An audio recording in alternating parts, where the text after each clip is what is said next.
বন্ধুদের জানাই পিপিমা ওয়ার্ল্ডের পক্ষ থেকে এক গ্লাস ভালোবাসা। আর আজকে আমাদের গেড়ি গুগলি তরকারি হবে। তো গুগলি পুকুর থেকে তুলে সিদ্ধ হয়ে চলছে এবং এরপরে ছাড়ানোর কাজটা সত্যিই খুব কঠিন এবং কষ্ট। অনেক ধৈর্য ধরে ছাড়াতে হয়। তারপরে ধোয়া পোছা অনেক কাজ। আর তবে এত কষ্ট করে ছাড়ানোর পরে কিন্তু অনেকটা আনন্দ আছে যখন খাওয়া যাবে। আর গ্রামে প্রকৃতির তৈরি করা এই গেড়ি গুগলির তরকারি তো খুব সুন্দর, খেতে খুব ভালো লাগে, এর উপকারিতা অনেক আছে। তো এই ধৈর্য ধরে বসে বসে ছাড়ানোটা হচ্ছে সবথেকে কঠিন কাজ। তো সেই কঠিন কাজটা অনেকটা সাকসেসের পথে। ৯৯% গুগলি ছাড়ানো হয়ে গেছে। আর হয়তো 1% আছে। তো খুব কষ্ট করে ছাড়াতে হয়।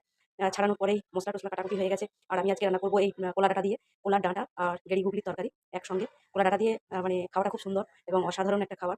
আর এই কলা ডাঁটাতে আছে অনেক ফাইবার, যেটা মানুষের শরীরের পক্ষে অনেক উপকার প্রত্যেকের। তো সেই ফাইবারটা পাওয়ার জন্য আমি কলা ডাঁটাটা নিয়েছি। তো এখন মসলা তৈরি করে ফেলেছি। দেখতেই পাচ্ছ, আর ওদিকে আমার প্রকৃতির পরিবেশ, গাছপালা, বাগান, মাঠ-ঘাট সবটাই। আর মাঠে এখন খেসারি কলাই খুব সুন্দর হয়েছে। পুরো মাঠ ভরে গেছে। দেখতেই পাচ্ছ।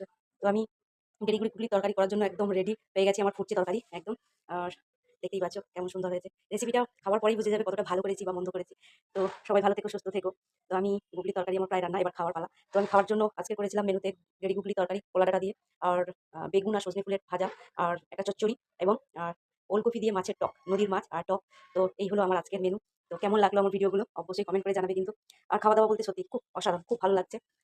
পেট পুড়ে খাওয়া। আর এত সবজি, প্রাকৃতিক গুণসম্পন্ন সবই বাড়ির। আর আমার প্রকৃতি থেকে সংগ্রহ করা, আমার বাড়ির চারপাশে থেকে। তো পুকুরের গুগলি আর বাগানের বেগুন, সজনে ফুল, আর এদিকে আছে শুধু নদীর মাছটা কিনা। তো এটাই। আর ওলকপি দিয়ে। তো খুব সুন্দর। তো বন্ধুরা সবাই ভালো থেকো। শুভ দুপুর। আর দুপুরে সবাই ভালো থেকো, সুস্থ থেকো, ভালোভাবে খাওয়া-দাওয়া করো। এই প্রার্থনা। তো আমার ভীষণ ভালো লাগছে গুগলি তরকারি, সেই কবে খেয়েছিলাম। তো আমার খুব মন করেছিল। তো অনেক কষ্টের ব্যাপার, যার জন্য অনেক কষ্ট করে মানে তোলা থেকে, ছাড়ানো থেকে সবটাই খুব কষ্টের। তো কষ্ট করে ধৈর্য ধরে একটু সময় বের করে এত কিছু করলাম। অবশ্যই তোমরাও খাও, তোমাদের ভালো লাগবে। আর যারা খাওনি এখনো অবশ্যই টেস্ট করে দেখো, কিন্তু রান্না করে খেয়ে দেখো।